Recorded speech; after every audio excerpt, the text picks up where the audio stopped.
Hi, I'm Jim Cuddy from the Jim Cuddy Band at Blue Rodeo, and this is Records in My Life.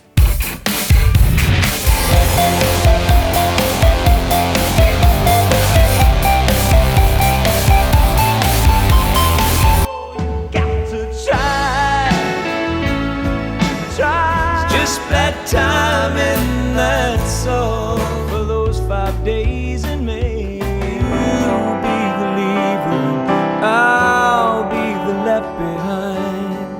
Hi, Jim. Thanks so much for being on the show. Pleasure. Hope you're doing well. Very well, thank you. Your new album came out on January the 28th. Can you tell us a bit about it?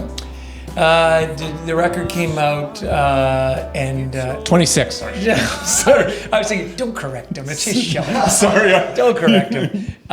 So it is I haven't made a lot of solo records, and I don't make them very frequently. So I only write for the record. I don't use bits and pieces I've had lying around, and I never do anything that could have appeared on a Blue Rodeo record. So the record is really a reflection of what's been going through my mind in the last year and a half, and being the age I am, there's a lot of stuff has gone on, Sure. I've lost a couple of friends, relationships have kind of gone, these are the curvy roads you get to this age. So, but also there's some great stuff. I mean, these themes just come up. I don't write specifically for a theme, but I realize that if one theme is lost, the other side is the constancy of love. Is all the people in my life that have been a constant support. So that's sort of the thematic aspect of the record.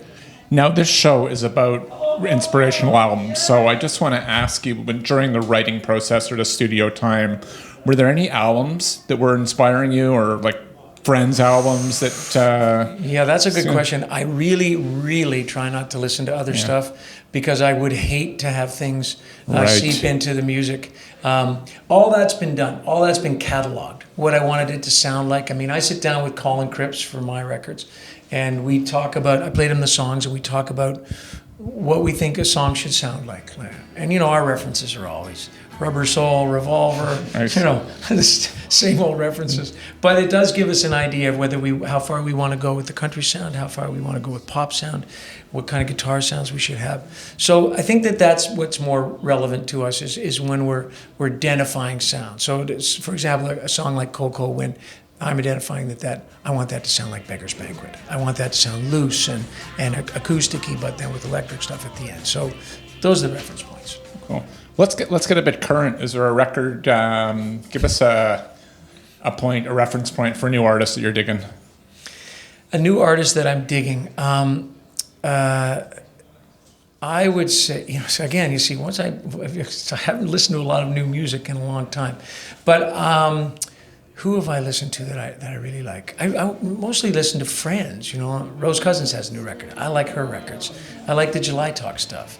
I always like Wilco. Wilco's somebody I always go to every so often. I like the Skydiggers had a new release. Who else? Anyway, that's a few. That's good. No, that's good. So you've been in the business for quite a while. Let's go back to your youth. Do you remember the first album that you purchased? I remember the first record that came into our house that was for us, because my parents bought records. But it was because the Beatles were coming to be on Ed Sullivan. And my mother went to the grocery store to buy what she thought was a Beatles record, but it was The Beat. And she brought it home, and we looked at it and thought, well, I don't recognize, those don't look like the Beatles. We put it on, and it was just something that they had whipped off to make it sound a bit like Mersey Beatish. And we were so disappointed. So she went right out and got Twist and Shout. So Twist and Shout would have been our first record bought for us. And how did it affect you? Was it one of those albums that wanted you to go out and buy a guitar? Or did you? That was. I mean, I still remember the delirious nature of that. Seeing them on Ed Sullivan and being so thrilled, and then going to my first concert, which was the Lovin' Spoonful, and sitting in the very back row by myself. And as soon as they started with "Do You Believe in Magic," I instantly realized why people screamed at concerts. Because there was so much energy swelling up inside of me. I didn't know what to do. So all that stuff was part of my youth.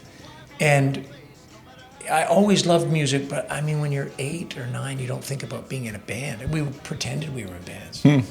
But it wasn't until I was a teenager and sort of discovered folk music, Southern California, melancholy rock, Jackson Browne, that I thought that I could do and that I would like to pursue. Now here's a bit of a tough question. We live in kind They've all been tough. No, well, but it's enjoyable, right? We're talking Yes, about. We're not psychoanalyzing, No, right? We're talking of course. music. So we live in, on a serious note, we live in kind of turbulent times now. I mean, there's a lot of not great stuff going on. Is there a record you would recommend for our leaders to listen to kind of relax and to bring some peace and joy to the world? I think that the records like the Marvin Gaye "What's Going On" record, but somebody like the current administration in the United States, they wouldn't get that. They wouldn't hear that. They wouldn't hear that perhaps we should be guided by our love of each other and that we shouldn't be so divisive and we should not be labeling and name calling and they just wouldn't get that. So it would be a wasted point. Marvin Gaye, "What's Going On"?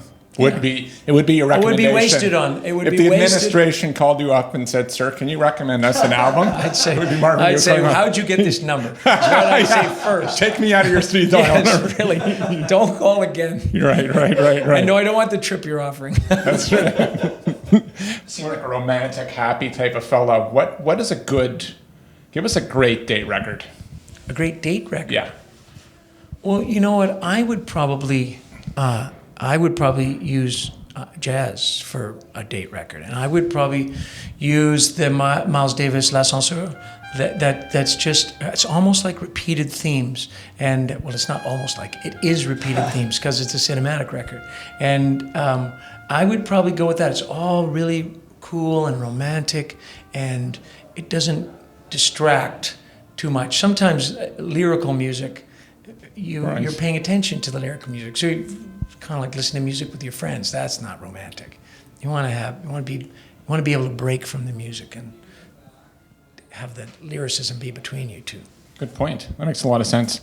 One final thing. Any I words of from wisdom? film when I used to work in film, and they'd say, "Perfect, let's do it again." We're going to open and close the door 50 times when you walk in. No. One final thing. Any words of wisdom for our audiences? Words of wisdom? Yes. Well, my best advice, because I have two sons that are performing in the music business, is don't heed others' advice. Listen to yourself. I think that was the best thing that we did after we had 7 years of listening to everybody, we decided not to listen to anybody, and that's when things started to progress for us in a way that we liked. And if I've given advice to my sons, it's often been wrong, and they've been right. And their resistance to me has been smart. So I would say, resist the advice of your elders. That's great advice. Thank you. That's awesome. I gotta remember that line. I'll tell it to my son, the young son too. Yeah.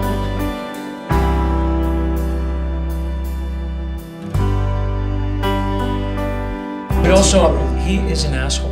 Like he actually is actually infuriating, and he's wastes so much time. He's always yapping. So he truly got what he deserved. But anyway, he's feasted on that for years.